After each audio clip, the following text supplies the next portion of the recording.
Di balik keramaian kota, tersembunyi sebuah tempat yang menjadi pelabuhan bagi mereka yang terpinggirkan oleh masyarakat. Rumah lindung bagi mereka yang ingin sejenak melepaskan dan mengekspresikan diri. Inilah Shelter Waria. Nama asli saya Sukoco Anggi Saputra. Saya seorang aktivis di Yayasan Sri Kandi Sejati. Usia saya udah 52 tahun. Saya asli dari Palembang, Sumatera Selatan. Selain aktivis dari Yayasan Sri Kandi Sejati untuk di isu HIV/AIDS, Mbak Eci juga berjejaring dengan perkumpulan suara kita untuk menjadi koordinator ataupun pengurus shelter transpuan. Kalau aku memang menganggap diri aku nih seutuhnya sebagai waria ataupun transpuan. Nah, karena apa? Karena menjadi transpuan saya itu bukan ketularan orang yang begini-begini. Saya memang mendefinisikan diri saya transpuan itu dari kecil. Dari usia kelas 6 SD saya udah feminim. Tahu mulai feminim tuh dari mana, Mak? Dari tingkah laku saya yang suka main dengan perempuan, suka main dengan boneka. Tapi keluarga bapak khususnya itu pernah mengekang bahwa permainan itu tidak boleh, tidak layak untuk dimainkan seorang lelaki. Tapi namanya saya memang jiwanya udah kesono, ke jiwa perempuan. Akhirnya berjalannya dengan waktu, orang tua ya udah menerima, legowo gitu. Ternyata anak aku nih beda dengan yang lain kayak gitu.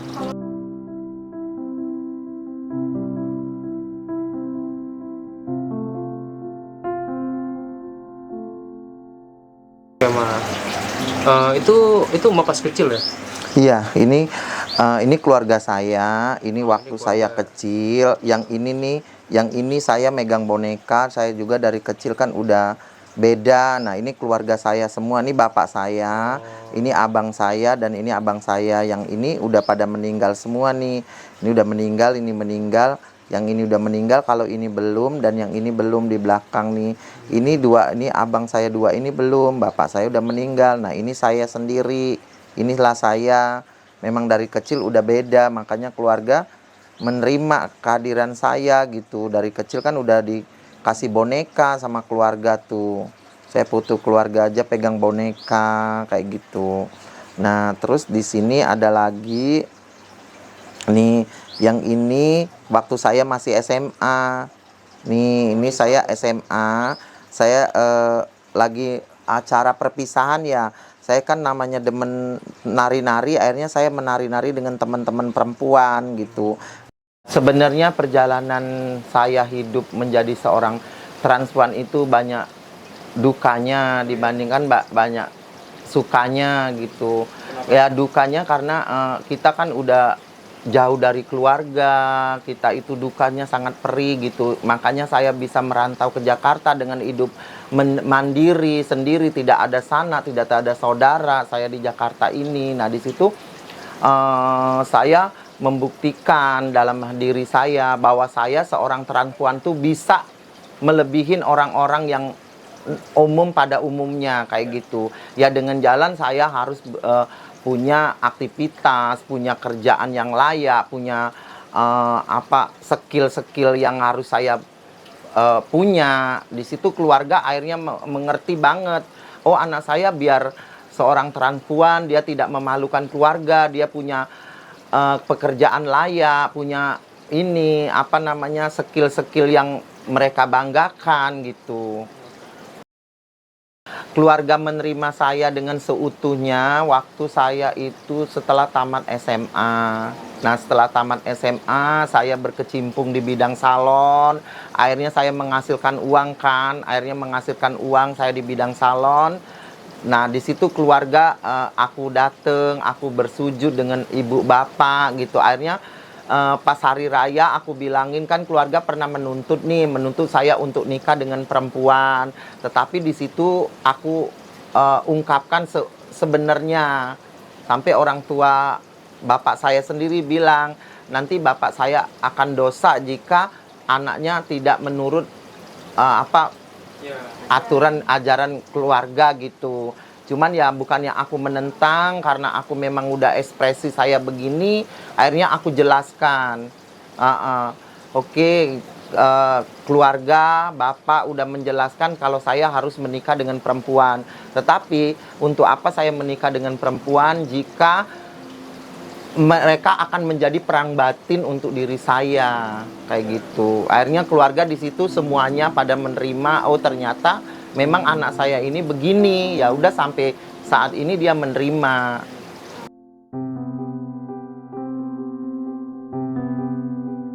Paman waktu itu aku pernah tinggal di rumah paman, dan akhirnya paman itu ngusir saya karena tahu ekspresi gender saya seorang transpuan tadi. Tapi saya tetap melawan, aku punya tindakan sendiri, aku melawan dia, dan akhirnya aku kabur dari rumah dia. Pernah dia sampai mukul saya pakai balok, dan akhirnya aku pukul juga pakai asbak rokok. Nah di situ aku akhirnya merantau ke Jakarta. Awalnya aku awalnya paman nggak tahu? Paman nggak tahu, kan kalau SMA saya juga masih sembunyi-sembunyi untuk dandan kayak gitu. Akhirnya tahu juga gitu. Ketahuannya gimana? Ketahuannya pas saya lagi dandan sama temen-temen, akhirnya kayak pesta gitu. Ketahuannya di situ dia nggak terima gitu, ngelihat ekspresi saya. Kak, kamu laki-laki kenapa jadi begini? Ya, makanya aku memutuskan ya udah aku nyari lebih aman keluar dari rumah dia. Akhirnya baru merantau ke Jakarta. Merantau ke Jakarta. Saya ngontrak di sini, ya alhamdulillah sih yang tuan rumah kontrakan nggak macem-macem, maksudnya nggak menghina, lu bencong lu ini, enggak. Jadi welcome banget. Akhirnya aku bernaung di sini sampai saat ini. Aku udah 30 tahun. Di daerah ini. Iya. Dan aku juga udah KTP DKI Jakarta, asli sini gitu, Joglo. Dulu pertama kali aku datang ke Jakarta tahun 1983 itu aku kerja di salon dulu daerah Bintaro. Nah, kerja dengan sesama waria juga. Nah, berhubung ya aku kagak ngerti, akhirnya aku nggak diterima gaji gitu kan sama ini, iya. Sama waria, salonnya tutup, akhirnya aku terjun ke dunia hitam.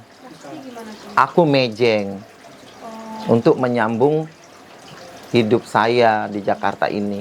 Berapa lama itu, Mbak? Aku mejeng itu dari tahun 84, berakhirnya 2014. Akhirnya setelah saya mejeng, akhirnya saya buka salon sendiri ya. Bukan salon sendiri, saya berusaha sedikit-sedikit buka salon. Pada tahun 2015 itu saya diajak Ketua Waria Jakarta Barat. Nah, diajak Ketua Jakarta Barat untuk bergabung di aktivis Yayasan Sri Kandi Sejati. Nah, akhirnya aku bergabung di isu HIV AIDS ini. Akhirnya aku merangkul teman-teman, terus aku punya niat hati, kok teman saya bisa gitu, yang Ketua Waria ini begitu, kenapa saya tidak bisa kayak gitu. Akhirnya aku coba dan coba terus, ya hingga sekarang aku menjadi seorang aktivis dan punya gaji yang layak untuk kehidupan, dan aku bisa merangkul teman-teman, khususnya daerah teman-teman transpuan DKI Jakarta. Akhirnya aku bisa ya mengayomin lah gitu, mengarahkan teman-teman yang tadinya ke pola hidup yang kurang baik, akhirnya menjadi baik kayak gitu. Alhamdulillah banget. Saya itu ibaratnya udah banyak dosa, mungkin saya akan menebus dosa saya dengan membantu teman-teman kayak gitu, membantu teman-teman karena supaya teman-teman ini tidak seperti saya yang dulu kayak gitu. Hanya dengan hadirnya Maeci yang dibuka oleh perkumpulan suara kita ini, dibukalah shelter, rumah aman bagi transpuan yang berada di samping kontrakan saya. Nah, ini rumah shelter, rumah aman bagi transpuan ya. Nah, di sini akomodasi ada nih rumah shelter, memang nggak terlalu gede rumah shelternya, tapi cukuplah untuk nyaman beberapa untuk waria. Di sini ada dapurnya juga, ada kamar mandi. Tuh cukup juga sih, ada kamar mandi ini. Tapi ya kalau untuk menampung teman-teman transpuan semuanya mungkin nggak bisa. Mungkin kita roring-roring aja gitu. Karena kita lihat kondisi shelter ini kan nggak terlalu luas, jadi ya ini. Nah ini dibeliin oleh Suara Kita kulkas untuk shelter, kulkas, kipas angin dari Suara Kita dibeli, semuanya dari Suara Kita. Termasuk ini teman-teman yang mau kerja buka usaha es ya silakan, udah ada lengkap alat-alatnya kayak gitu. Ini dari Yayasan Sri Kandi Sejati, dari Kementerian Sosial ini.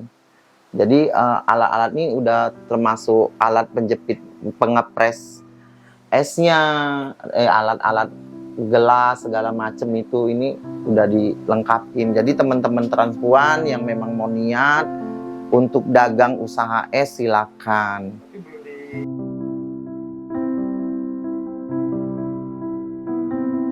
Sebenarnya shelter waria ini adalah tempat rumah aman, di mana kan waria ini banyak sekali diskriminasi dan stigma, ibaratnya baik ekonominya, kebutuhan ekonominya. Mereka itu kan benar-benar orang-orang miskin ekstrim, jadi mereka perlu dibentuknya suatu wadah atau tempat perlindungan ya seperti shelter ini gitu, rumah aman bagi teman-teman transpuan kayak gitu. Nah shelter ini juga kan bisa membantu mereka, kan bisa membantu ekonomi mereka, seperti mereka tidak makan, akhirnya mereka bisa makan di shelter kayak gitu. Mereka tidak dapat penginapan yang lebih layak, mereka bisa nginap di shelter ini untuk mendapatkan penginapan yang lebih layak kayak gitu. Oke Mak, berarti dapat disimpulkan kalau menurut Mbak nih benar ya kalau para waria itu memang lebih sulit mendapatkan kehidupan ekonomi yang layak dibanding masyarakat lain. Lebih sulit. Makanya waria dianggapnya kaum marginal, kaum yang mereka benar-benar miskin ekstrim kayak gitu. Kenapa saya bilang begitu? Kenyataannya di lapangan seperti itu.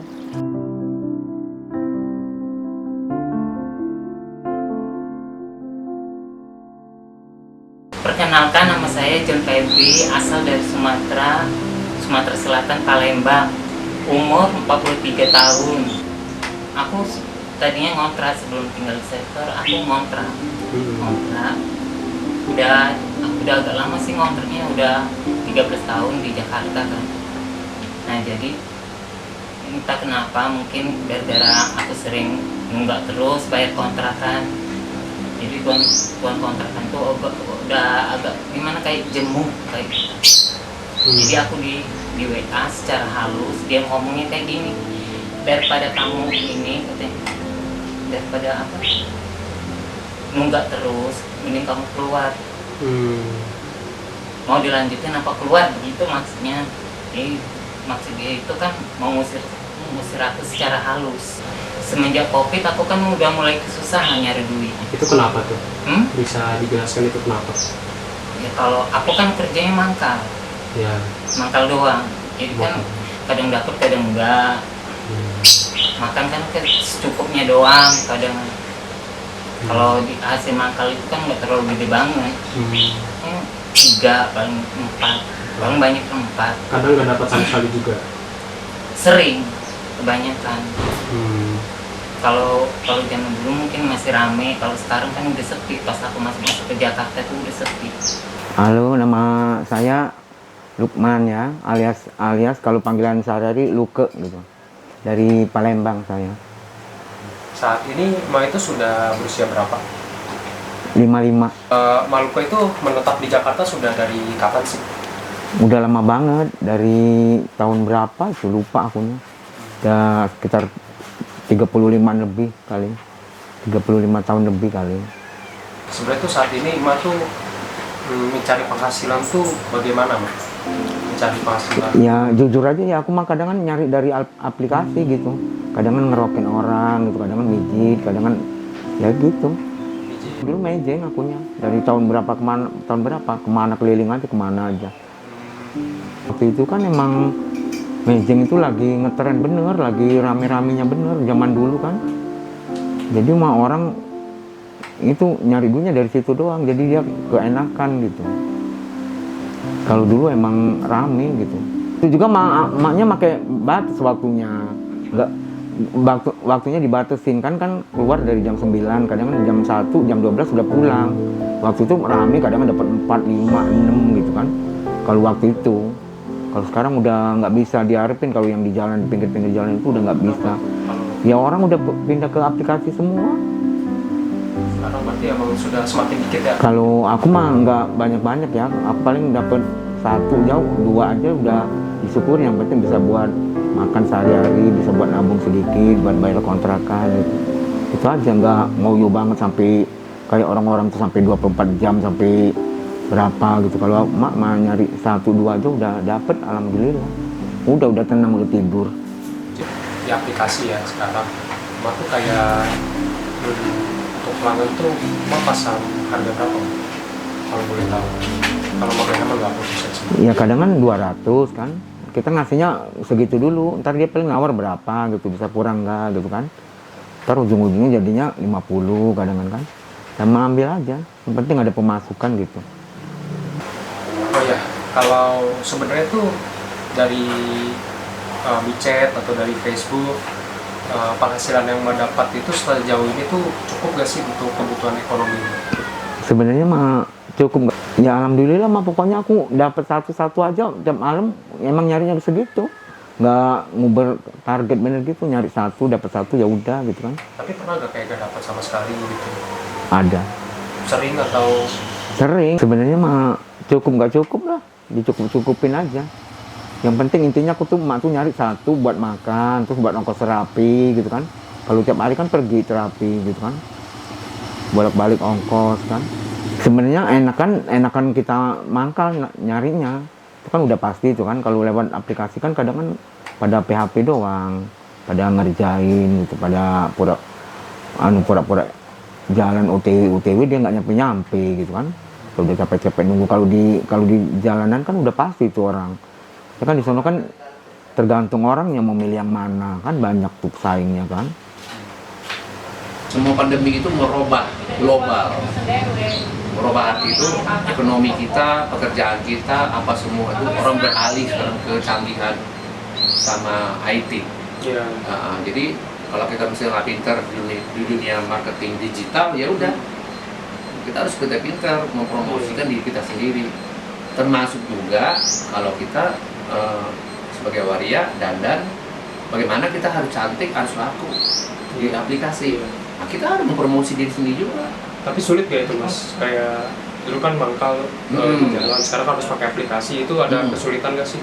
Enggak susah, kemana lebih enak? Lebih enak ya? Kita nggak perlu dandan yang full, kita nggak perlu beli dandan yang branded apa aja yang matching, dari sepatu, high heel, wig apa ini kan harus matching semuanya. Biar harganya tinggi. Iya benar. Tapi sekarang nggak perlu. Kalau kita indoor itu orang tuh mau serba natural. Ini kalau seandainya aku lagi, kamu ngenalin kan? Oh iya sih. Tuh kamu ambil asli itu, ambil. Terus kamu ambil ini. Kita berdiri aja, duduk, jongkok. Iya beda banget ya. Enggak, maksudnya kamu wawancara berdiri aja kan? Ini untuk outdoor. Kalau outdoor kok komplit aksesorisnya. Kita menyesuaikan di mana tujuan kita mau make up kan. Ini natural. Iya. Ini natural nih.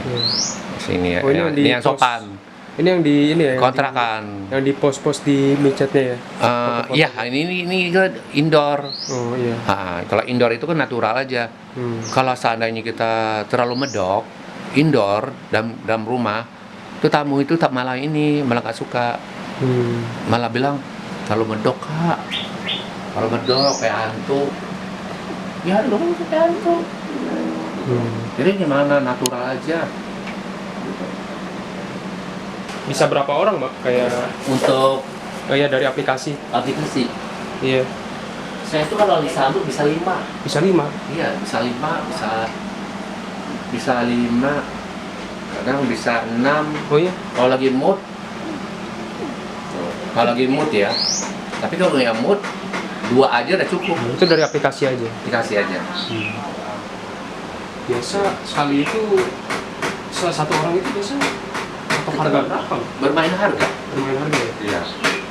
Karena aku nggak ada ketek sampai udara gitu, ya aku masang BH. Kalau cowok normal itu kan maunya kalau lagi merampok kan dia mau kan ada fair ngomong aja ya, nggak apa-apa kan ya. Kan dia perlu ada payudara. Nah, tapi kita kasih keunggulan kita tuh bahwa kita tuh bisa bermain firefly di ranjang itu melebihin mereka yang punya payudara. Nah, jadi kita harus men-up diri kita sendiri.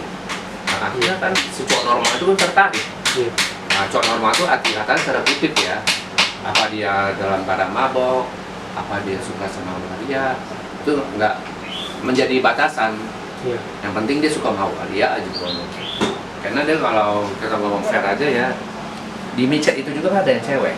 Ada yang cewek normal. Oh iya iya. Tapi kan harganya mahal. Oke. Nah, harganya bisa 350.000, 500.000. Belum lagi nanti yang image negatif, yang ininya lah, tipu-tipu dari minta transfer atau itu transfer itu di blok. Oh banyak mas. Banyak gitu. Nah, kalau kita kan bermain harga gitu. Per harga. Ya udahlah berapa, kamu ada berapa? Sekian. Ada 100. 100 ya. Terima daripada kita kosong. Iya sih. Gitu. Terima aja. Tapi ini mas kayak Menurut beberapa penelitian ilmiah, waria merupakan salah satu kelompok yang rentan terhadap isu kemiskinan. Salah satu alasannya adalah sikap diskriminasi dan stigma dari masyarakat. Masih banyak kalangan yang enggan mempekerjakan seseorang yang berstatus sebagai waria. Pada akhirnya, mereka harus mencari jalan lain untuk memperoleh uang, contohnya dengan bekerja sebagai pengamen di jalanan hingga pekerja seks komersial. Berdasarkan survei, 67% waria mengaku bekerja sebagai pekerja seks dan 27% mengaku sebagai pengamen untuk pekerjaan utama. Ya, berpengaruh sih dari kita nih seorang waria, jadi perekonomian mereka jadi minim. Kenapa? Karena kan kerjaan mereka itu seperti dibatasin, ruang-ruang mereka tuh dibatasin, yang artinya mereka itu akan, padahal jujur aja waria itu kan punya skill, punya ini, tapi mereka dibatasin untuk seperti kerja di menjadi pegawai negeri, mereka kan tidak bisa tuh karena dia ekspresi gendernya seorang waria. Nah, dia mau kerja di perusahaan itu kan dicekal juga, yang artinya dibatasin ruang lingkupnya. Akhirnya dia memutuskan kerja ya seperti ngamen, jadi pemulung, buka usaha sendiri seperti salon kayak gitu, seperti dagang di warung-warung. Jadi perekonomian mereka itu benar-benar sangat minim karena pembatasan ruang lingkup teman-teman untuk beraktivitas kayak gitu. Ya namanya Mak Ririn, asalnya dari Palembang, umurnya 55 tahun sekarang. 55 tahun. Alhamdulillah masih sehat. Sebenarnya benar sih, mau juga waria tuh kerja-kerja, tapi mungkin gimana ya, ruang lingkupnya mungkin ya, ruang lingkupnya terbatas ya, karena yang membuat ruang lingkup itu ya itulah keterbatasan tadi ya. Orang kayak nggak kurang dukung kayak gitu. Menurut Mak tuh kenapa orang kayak sampai segitu? Apakah ada batasan apa? Ya mungkin banyak batasan-batasan. Ya. Tapi menurut Mak kenapa batasan itu bisa muncul? Ya faktor lingkungan tadi lah, orang banyak yang masih itu tadi Iya. Belum menerima tadi sebelumnya. Pernah aku kerja di PT, pernah. Oh iya. Pernah. Tapi Nggak dandan. Nggak dandan. Iya, tapi keluas-luas udah lulus perempuan. Tahu, orang udah tahu, manajer udah pernah ke dandan. Pernah aku ini kok kalau kerja di PT. Kerja di PT dandan tuh nggak boleh. Ya nggak boleh lah. Nggak boleh. Ada dibilang kenapa nggak sih Mak? Kenapa nggak boleh gitu? Iya kan merusak ini tutorial, perusahaan. iya tutorial perkantoran itu nggak boleh lah. Kita jiwa waria boleh, teman nggak boleh dandan. Iyalah terpaksa, itu juga dari rambut kita segini langsung dipotong pendek dulu kan. Kita mau tak mau lah, apalagi mama aku sendiri, mamaku kan orangnya kan nggak boleh aku jadi kayak gini. Tegas ya? Iya. Pernah aku kerja PT. Pernah ya? Iya 2 tahun. Kalau bapak aku nggak terlalu, ibu Ibu menerima. nggak nerima. Oh nggak nerima. Nggak. Oh. Nggak nerima Bisa sama apa sekali. yang Ini kebalikan ya. Kebalikan. Kalau Aku ibu aku, tanya lah Johannes, Oh, ibu aku. berarti Ririn ibunya yang tidak menerima Enggak. kalau Ririn Enggak, status transpuan Maria. enggak nerima. Pernah Nggak sampai nerima. bercocok gitu sama. Oh sering, Oh iya. sering lah bercekcok. Ay banyak lah, banyak. Contohnya ada nggak? Contohnya kan aku namaku kan Budi kan, sering teman-teman kan manggil aku Ririn kan, marah dia. Oh tanya itu marah dia. Nadanya kayak apa? Ya marah, ngapain? Dia kan cowok gini. Kalau emak aku nantang, itu banget emak aku, banget. Lebih galak. Oh, bukan lagi. Tapi orangnya baik, dia tuh baik orangnya. Tapi seiring waktu berjalan gitu, emak lama-lama bisa Menerima dia. oh ya, ibu bisa menerima Iya. Masalah menerima, aku kan lebih dekat dengan dia. dengan ibu. Paling dekat aku. Dia menembuskan nafas terakhir aja di tangan aku. Oh ya Mak, sekarang Om mau tahu nih sekarang Mak itu kesibukannya apa aja? Sibukannya. Ya, pekerjaan, mungkin kegiatan. Kalau di sini Miji. nggak apa-apa. Nggak apa-apa, mijit. Iya, mijit, aku mijit itu. Memang bener-bener mijit ya. Salon udah. Kalau Miji tuh Mak dapat customernya dari mana? Ya dari aplikasi lah, dari kenalan. Join aplikasi. Aplikasi apa tuh Mak? Micet, kadang dari Facebook. Oh. Iya. Jadi dikasih tahu unggahin. Ya kita kan upload, ya micet kan, ya. Itu sebenarnya mereka tuh punya skill mungkin dia pinter untuk menjadi ini gitu kan, untuk menjadi seorang ini, seorang itu gitu kan, tapi karena dibatasin ruang lingkupnya akhirnya mereka memutuskan untuk lebih nyaman kerja seperti ini. Ya kita kan punya skill, apalagi yang punya skill, punya tata rias, itu kan mudah. Apalagi dulu, zaman dulu tata rias tuh bukan kayak sekarang ada muah-muah. Kalau dulu dihitungi tangan aja. Nih ya dulu, mana ada orang pinter-pinter nyalon dulu. Jadi cuma rata-rata waria. Iya, kalau kami zaman dulu yang dibilang udah nyalon tuh udah pintar nyanggul, sanggul sasa itu. Itu bisa lah. Kalau sekarang mana ada orang bikinnya di YouTube, niatnya di YouTube, liatin di YouTube. Kalau lu enggak dari otodidak. Oh, jadi belajarnya nggak pakai sertifikat. Malahan dunia salon semakin dia feminim, semakin dia berfashion, itu customernya lebih banyak. Yang penting juga itu mereka lebih percaya sama transgender, lebih interest daripada ke pria. Kan intinya itu kalau di bidang-bidang fashion, mereka itu lebih menerima hal-hal yang seperti itu, yang saya bilangin tadi itu. Ya. Kalau di luar bidang fashion? Kalau bidang fashion mereka itu ada stigma. Iya. Tapi kalau di bidang perkantoran pun berpenampilan harus seperti laki-laki. Ya. Jadi kalau seandainya dia penampilan cewek gitu tuh, kan punya perusahaan itu kan dia punya SOP-nya itu udah kasih tahu. Kita kalau bersedia kita harus merubah. Kita seperti laki-laki. Kalau dia perempuan nggak mungkin lah kita ikutin. Nggak mungkin kita berpenampilan seperti perempuan. Perusahaan pun tidak mau nerima dengan berambut panjang, berpenampilan cewek lah gitu. Secara formil itu nggak ada. Jarang lah waria dandan itu suatu pekerjaan itu jarang. Kenapa? Jarang. Ya memang lah peraturannya. Dan Jarang. tapi waria-waria sendiri itu yang dandan-dandan gitu, kebanyakan tuh emang pada nggak mau kerja di perusahaan. Iya, nggak mau di perusahaan lah. Ya di perusahaan kan banyak peraturan lah. Oh, nggak bisa ya. Nggak bisa lah. Ya kita harus dandan laki. Walaupun hati kita waria, kita segini-gini. Mungkin ada beberapa yang nggak nyaman ya dengan Oh, bukan nggak nyaman lagi. Otomatis kita udah di itu orang lah. Ya terpaksa.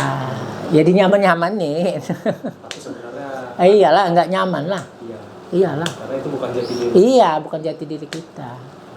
Oke, aku Mia Olivia dan aku adalah Project Officer di Perkumpulan Suara Kita.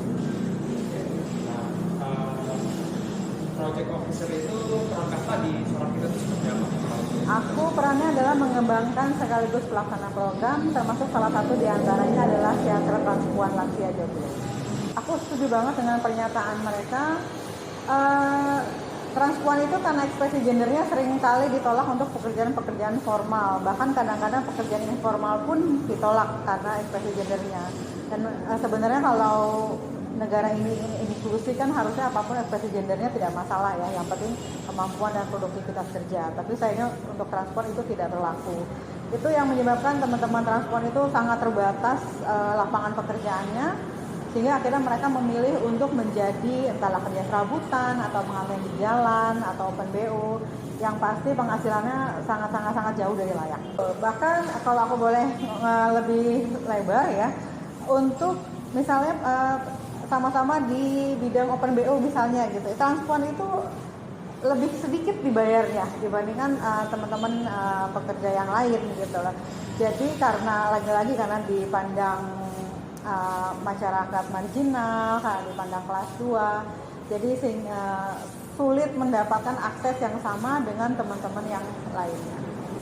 Kan karena teman-teman tadi kerjanya serabutan, kerjanya ngamen, kerjanya open BO itu kan penghasilannya nggak banyak ya, sehari mungkin 20.000, 50.000 tuh kayak udah maksimal dan itu nggak setiap hari gitu. Kadang ada saat-saat dimana mereka sama sekali nggak dapat penghasilan dan mereka harus bayar makan, harus bayar kontrakan, harus bayar listrik, mungkin sebagian juga harus bayar keluarganya. Nah, shelter ini hadir untuk menjadi solusi sementara untuk teman-teman yang secara ekonomi kurang baik, tapi harus tetap hidup, tapi nggak bisa tinggal karena nggak bisa bayar kontrakan. Nah, shelter ini menyediakan itu. Teman-teman bisa tinggal di sana sementara waktu sampai bisa ngumpulin uang dan bayar kontrakannya. Teman-teman juga bisa untuk numpang makan aja juga nggak masalah, makan siang, makan malam, ataupun mau sarapan sebelum bekerja itu bisa di shelter itu, kami menyediakan. Awalnya shelter ini didirikan khusus untuk transpuan lansia yang sakit terutama. Jadi kalau mereka mau lagi transpuan lansia yang sakit ini kan biasanya keluarganya nggak ada, tinggal sendirian, BPJS juga nggak punya. Nah, teman-teman di shelter ini mereka akan ditaruh dulu di shelter, dibikinin dulu BPJS-nya, sembari nungguin kamar rumah sakit kah, nungguin keluarganya menjemput kah, mereka akan ditaruh dulu di shelter, dirawat, dikasih makan, diberi obat-obatan seadanya. Tapi sering berjalannya waktu, banyak juga teman-teman lain yang membutuhkan, kayak tadi aku bilang, ada yang nggak bisa bayar kontrakan, ada yang mungkin lari dari keluarganya, lari dari luar kota sebentar gitu ke Jakarta, belum ada tempat penampungan, mereka akhirnya ke shelter. Nah, selain itu, kami juga ngasih makan, bisa makan siang, makan malam, pokoknya kapanpun mereka lapar dan nggak punya uang untuk makan, mereka bisa ke shelter. Yang ngurus secara daily, secara operasional itu HEC yang ngurus. Jadi dia mulai ngurus dari mendata siapa yang datang, kenapa dia datang, kapan dia pulang, gitu. Termasuk makanannya, obat-obatannya, kebersihan shelter itu bahkan gitu. Itu semua diurus oleh HEC. Itu sebabnya kenapa shelter diletakkan dekat sekali dengan rumahnya HEC agar bisa dikontrol dengan baik kita oleh pengurus.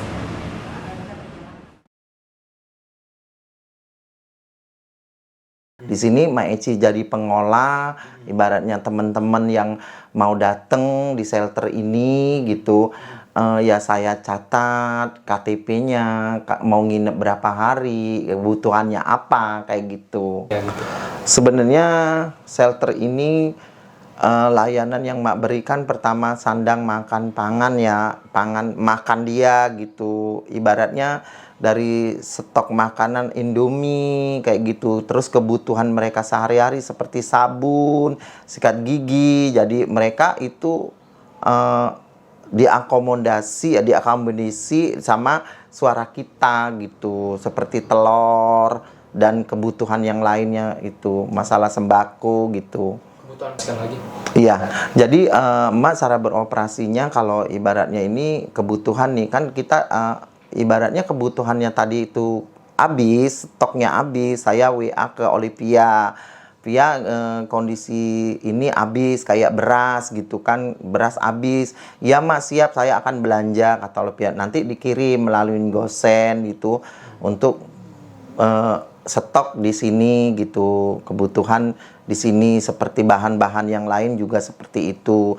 Nah, kalau masalah makan itu kan kalau ibaratnya teman-teman kan ada yang teman waria muda gitu, mungkin aku akan minta bantu dia yang tinggal di sini seperti saat ini kan yang tinggal di sini ada si Febri gitu kan. Aku minta tenaga dia kalau dia mau makan masak, jadi kita sama-sama untuk masak gotong royong gitu.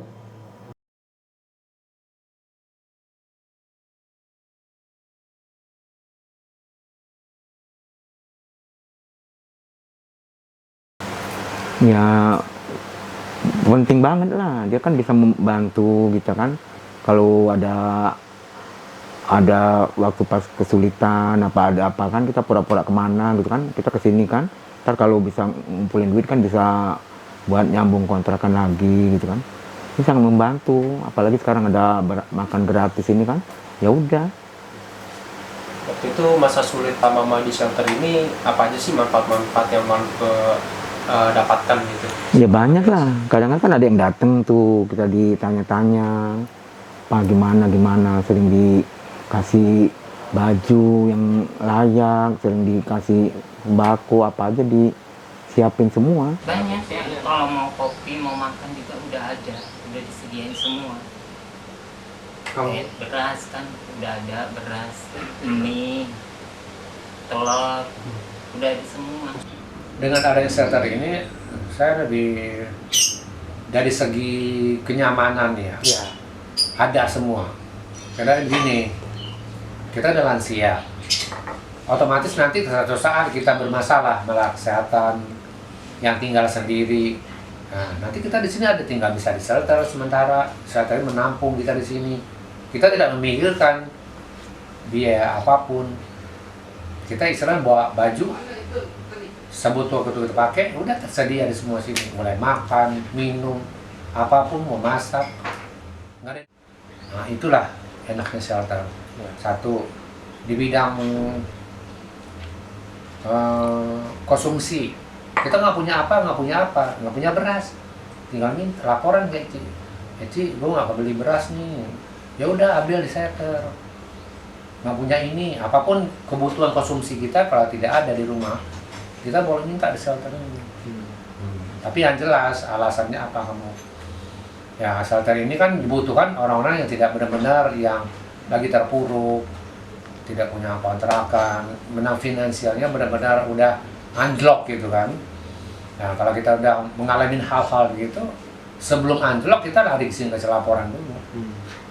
Jadi Mike itu menampung semuanya. Pokoknya kalau pagi aku masak nasi gitu kan, sebelum aku beraktivitas untuk kelayanan ataupun untuk ke kantor Yayasan Serikandi Sejati. Nah, untuk masak lain seperti kan udah disediain mie. Aku bilang kepada mereka, kalau mereka lapar, apa itu ada mie di kulkas, silakan kalian masak mie dan nasi udah saya udah masakin. Nah, kira-kira pukul 3:30 sore aku pulang baru aku masak. Seperti pada umumnya aku udah belanja, aku masak, dibantu mereka, ya udah kita makan sama-sama begitu. Nah, di sini kita ada peraturannya ya kalau untuk di shelter, tinggal di shelter ini. Karena di shelter ini berhubung kita masih sempit begini, belum layak lah untuk ini. Jadi kita modelnya kita rolling ya, kita rolling. Seandainya nih kalau temen boleh menginap 1 bulan maupun ini, tapi kalau mereka udah mendapatkan kerjaan yang layak, mendapatkan ini dan mereka sakit bisa sembuh kembali, akhirnya mereka silakan untuk beraktivitas, bukan kita mengusir dari shelter ini gitu. Artinya mereka udah sehat, udah bisa diperdaya lagi dan mereka beraktivitas ke luar. Nanti ada lagi masuk ke rolling teman yang lainnya kayak gitu. Nah, manfaatnya itu sangat besar sekali bagi teman-teman transpuan. Pertama, membantu keekonomian mereka. Kenapa saya bilang begitu, membantu keekonomian mereka? Ya karena mereka tadi ekonominya kan agak berkurang. Dengan kehadiran shelter ini, jadi mereka bisa ibaratnya makan, minum, tidur di tempat ini. Jadi kayak gini, teman-teman itu benar-benar dampaknya sangat baik bagi teman-teman. Banyak kok teman-teman pada cerita ke saya, dengan kehadiran shelter ini mereka merasa nyaman gitu, terlindungin kayak gitu. Apalagi dari segi ekonomi mereka, jadi mereka akan terlindungin bener, karena di sini kan makan airnya nggak dipungut biaya, jadi mereka mau tidur, mau apa, mau ini itu semuanya udah ada, ngomong kasarnya gitu. Jadi mereka tuh bener-bener terlindungin dan sangat berterima kasih dengan kehadiran shelter ini. Ini ada seorang transpuan yang dia memang positif ODA, dan dia dinyatakan buta mata gitu kan, dia nggak bisa ngelihat, rabun. Akhirnya dia tinggal di sini, dan akhirnya saya buatkan BPJS-nya, akhirnya dia bisa operasi, bisa mandiri, dan akhirnya dia mendapatkan kerjaan yang layak. Akhirnya dia keluar dari sini, bukannya keluar saya usir, karena dia permisi baik-baik, Mak, saya mendapatkan kerjaan dengan layak. Akhirnya matanya bisa cemerlang, dia lihat gitu, dan akhirnya sampai sekarang dia kerja. Oh ya, alhamdulillah ya. Iya, alhamdulillah sih. Shelter Waria tidak hanya menjadi tempat perlindungan, tetapi juga menjadi pusat pengembangan diri dan pemberdayaan komunitas. Mereka tidak hanya menerima, tetapi juga memberi. Selain menjadi rumah aman, shelter ini juga berhasil membentuk rasa kekeluargaan yang erat antara kawan-kawan transpuan di Joglo.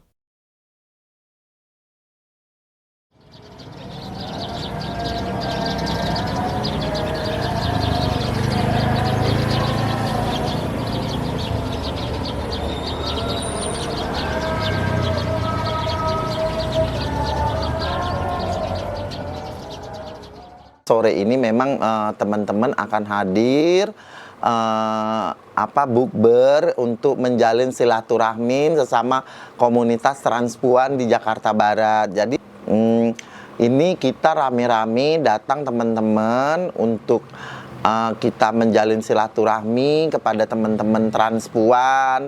Nah, selama ini juga tempat ini sering diadakan ya maksudnya sering dirame untuk menjadi suatu wadah tempat atau berkumpulnya teman-teman transpuan.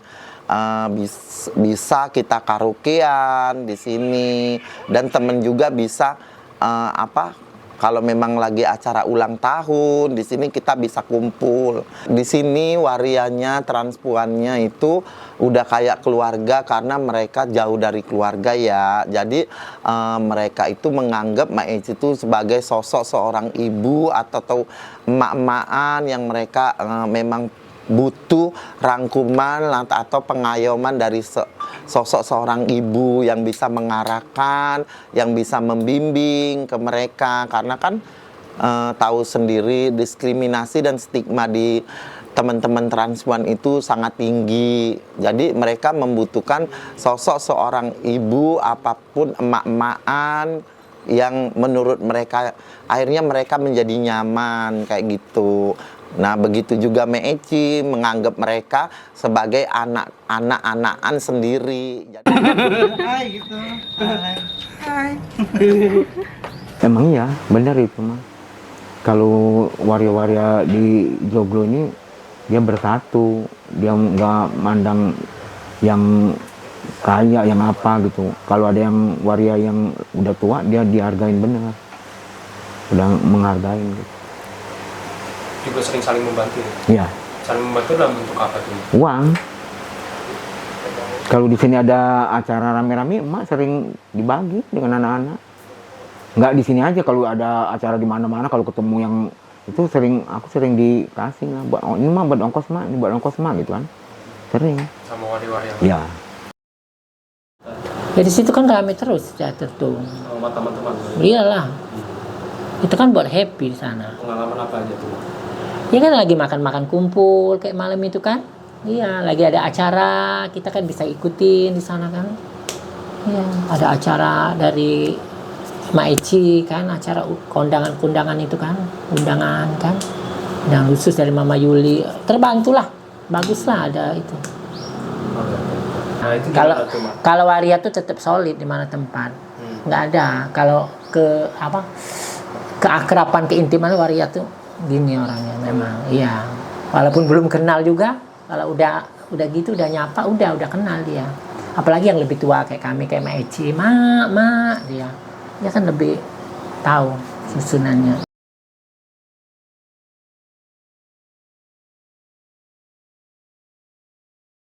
Ya keluarga. Udah keluarga. Udah keluarga. sebagai Ya keluarga.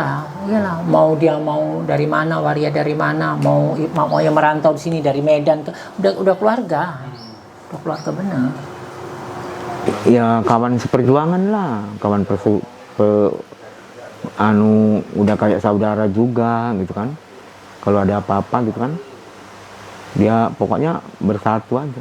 Sebenarnya tahun dulu solidaritas tentang waria di Jakarta Barat ini sangat minim. Dengan kehadirannya saya sebagai ketua waria juga, sebagai ketua waria Jakarta Barat, dan sebagai seorang aktivis, dan sebagai seorang vokal poin gitu di perkumpulan suara kita, dan aktivis di Yayasan Sri Kandi Sejati. Nah, saya itu akhirnya merombak sistem saya pendekatan dengan teman-teman. Nah, jadi di situ pendekatan dengan teman-teman transpuan, akhirnya saya karena berjiwa saya sosial tinggi, akhirnya saya pendekatan demi pendekatan, mereka akhirnya nyaman. Akhirnya mereka solidaritasnya akhirnya tinggi. Iya, tumbuh dengan tingginya. Sebagai ketua ini kita mencontohkan ketuanya. Kalau ketuanya begini, pasti anak-anaknya yang di bawahannya akan begini, kayak gitu. Jadi kalau Mak Eci, alhamdulillah dengan tumbuh sendirinya, dengan rangkulan Mak Eci, mereka akhirnya solidaritas mereka itu tinggi banget. Sempet kalau ada acara ulang tahun, shelter ini sebagai tempat ulang tahun. Kayak gitu, daripada dia nyewa di luar, dia akan lebih mahal. Kalau di shelter kan gratis nih. Alhamdulillah lingkungan sini kalau dibuat ibaratnya untuk kumpul-kumpul waria, kumpul-kumpul teman-teman transpuan tidak bermasalah. Kayak bukber kemarin contohnya. Iya, kayak bukber kemarin, terus sering mengadakan karaokean seminggu sekali di sini gitu, kumpul lah, sering ngadain acara arisan-arisan kayak gitu. Di sini tempat perkumpulannya.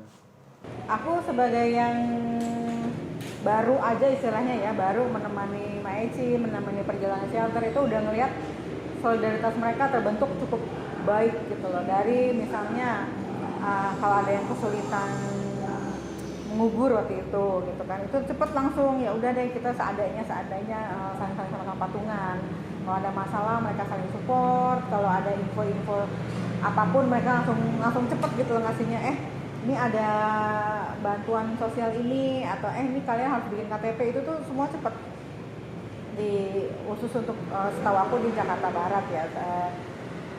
Sayangnya nggak semua Jakarta seperti itu, nggak semua daerah di Indonesia pula seperti itu.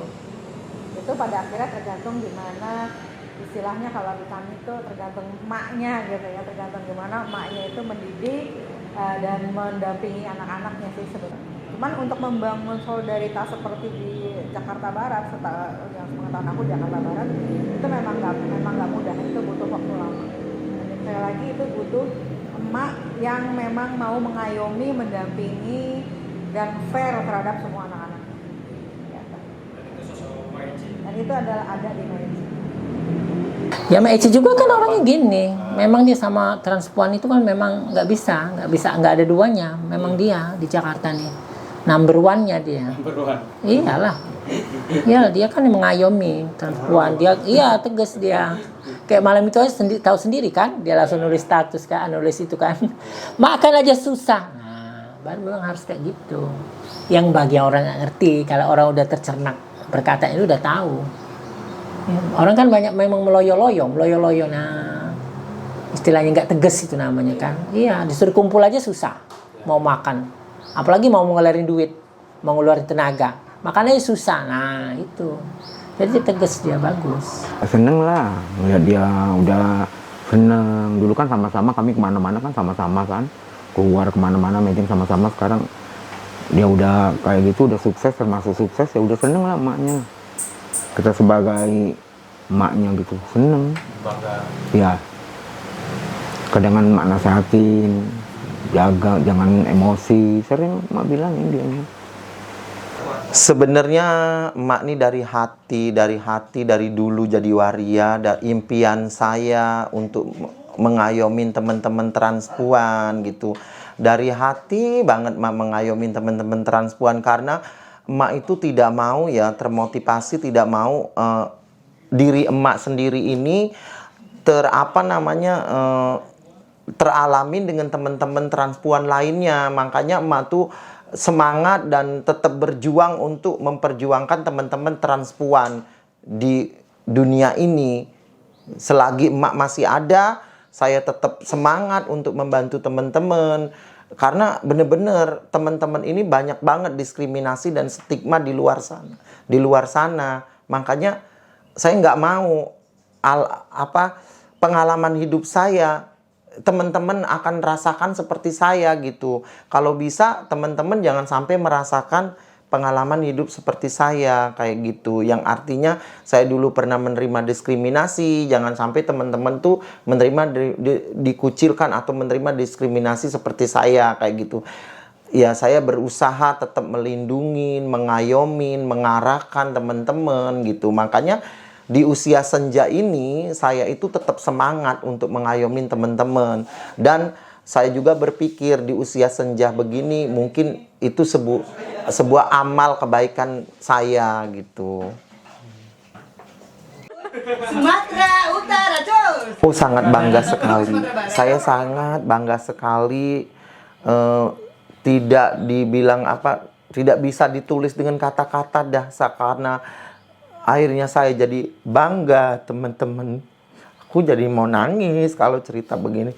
Jadi teman-teman transpuan itu selama ini tidak ada sosok seorang ibu yang mereka rangkul sama-sama di rantauan, akhirnya menemukan sosok seorang ibu.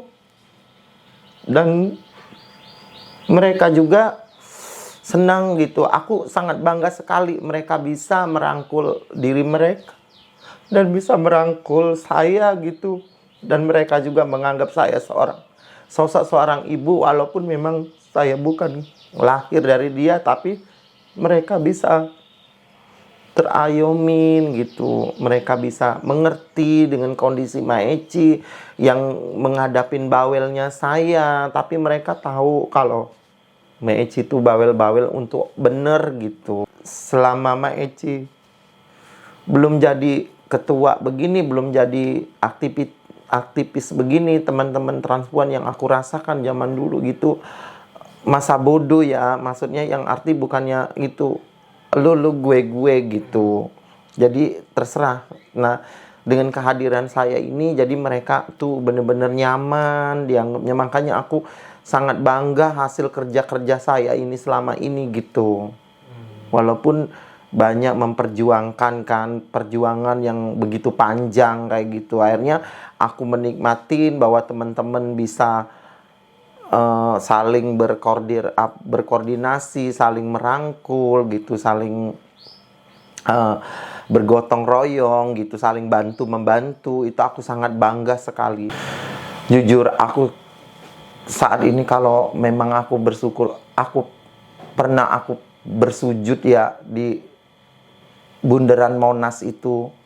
Aku bersujud, ya Allah, aku berterima kasih karena aku bisa mengayomin teman-teman yang selama ini teman-teman tidak ada yang memperhatikan. Aku sampai bersujud itu di Monas. Aku lakukan hal itu. Karena aku di hati aku memang mungkin ladang pahala juga buat saya, karena saya memang selama ini saya tidak peduli dengan teman-teman transpuan. Akhirnya saya menemukan jati diri saya sebenarnya. Nah, di situ mungkin ladang pahala buat saya juga untuk memberikan pengayoman, untuk memberikan kesejahteraan mereka, walaupun dengan perjuangan-perjuangan yang begitu itu pernah aku lakukan di Monas. Aku bersujud, aku berterima kasih kepada Yang Maha Kuasa bahwa aku bisa gitu.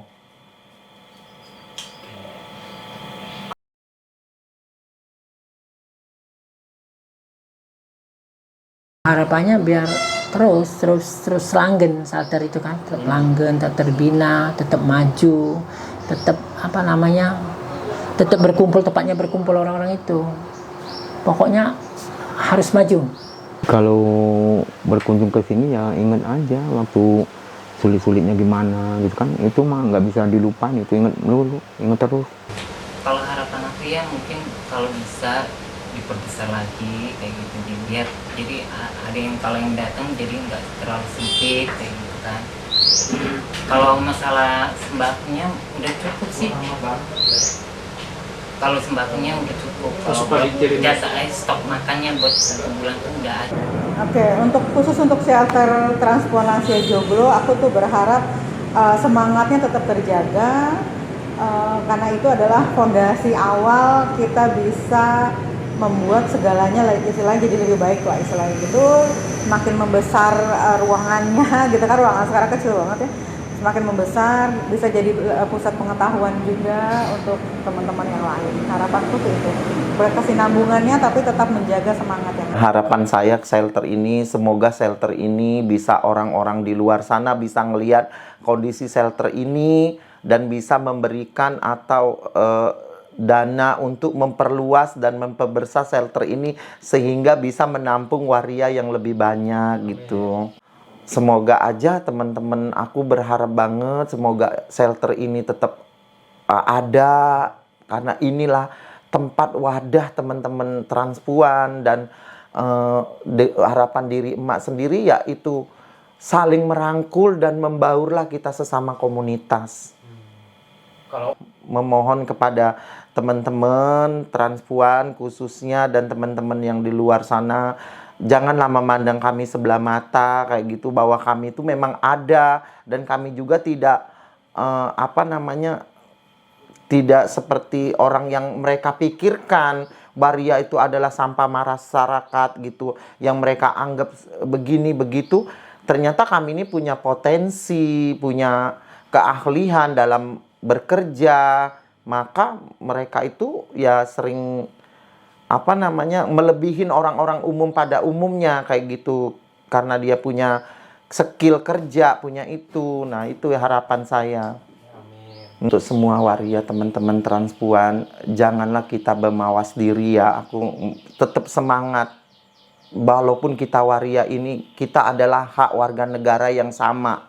Jadi kita buktikan kepada mereka bahwa kita ini ada dan kita aja bisa berpotensi dan bisa membuat cita-cita kita yang ingin kita kabulkan gitu. Bisa kok kita bisa sederajat dengan orang-orang umum pada umumnya, tapi kita harus mempunyai etika dan moral yang baik gitu aja.